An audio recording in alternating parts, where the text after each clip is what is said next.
All right, we're in 3D for the AP workbook. A ball whose weight is 2 newtons is attached to the end of a cord of length 2 meters as shown. The ball is whirled in a vertical circle clockwise. The tension in the cord at the top of the circle is 7 newtons and the tension at the bottom is 15 newtons. Two students discuss the net force on the ball at the top of the circle. Dominique.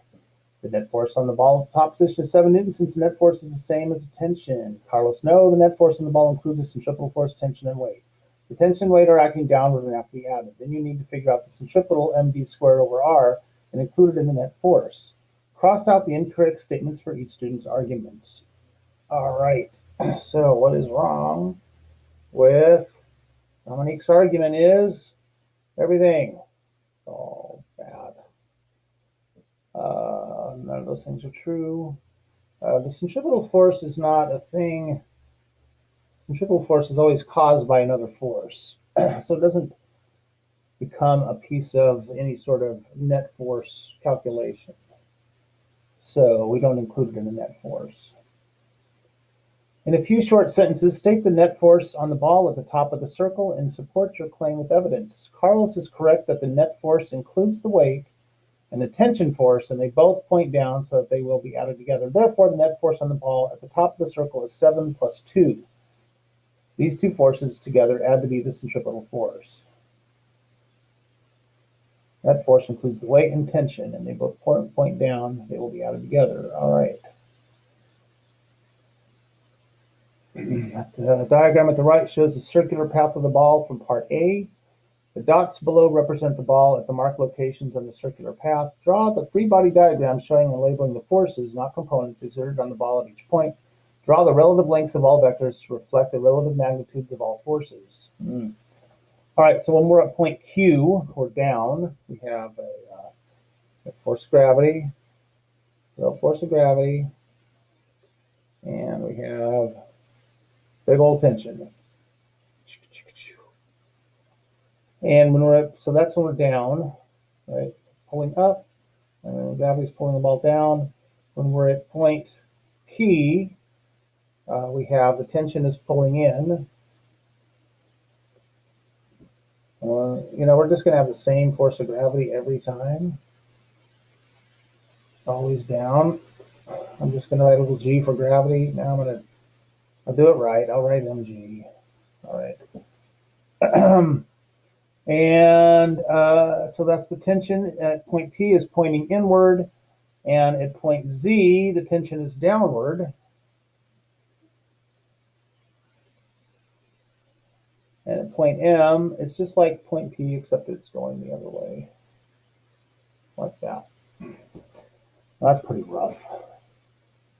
We're still on 3D. Okay.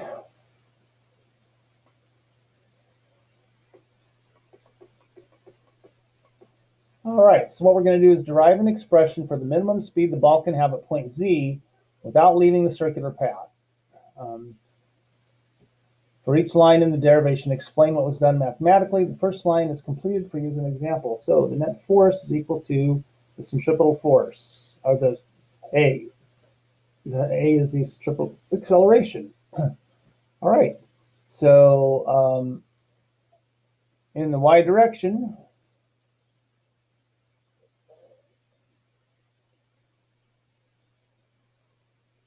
the net force is equal to mv squared over r, because triple acceleration is v squared over r. The two forces on the ball at the top of the circle, point Z, are the force of tension and the gravitational force, both of which are exerted downward. So the net force, mv squared over r, is equal to the tension and is equal to the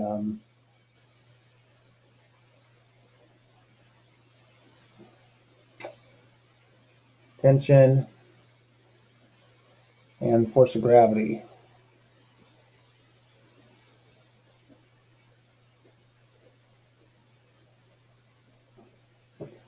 At the minimum speed you would have to get around the circle, the tension goes to gravity. The tension goes to 0. So at some minimum speed, the tension goes to 0. So that makes mv squared over r equal to the weight, mg. The mass cancels, and v is equal to the square root of rg. All right. Suppose the string breaks at point P. Describe the position of the ball after the string breaks. When describing the motion of an object, you need to discuss what is happening to the position, velocity, and acceleration of the object. Tell the story of the motion of the ball from the time the string breaks until the ball reaches the ground. At point P, the ball travels straight up to a maximum height and then comes straight back down. So the thing is spinning in a circle here. I believe point P was here. So it's moving this way, right? So the string breaks, the ball's going to go flying off this way and go up and then come back down. That's the position story. The velocity story is the ball is going to go up, it's going to slow down. So first the ball is going to slow down, up, it's going to get to the top, it's going to stop, then it's going to come back down and speed up in the down direction. Speed up in the down direction. The acceleration of the ball once a string is cut is just equal to g. It's in free fall. I was brave and I answered those questions without looking them up. I got them right. That's pretty good. Oh, what happened? Stop. Get off. All right, so we're already at 6 minutes, so I guess I'm going to have to stop the video and do another one.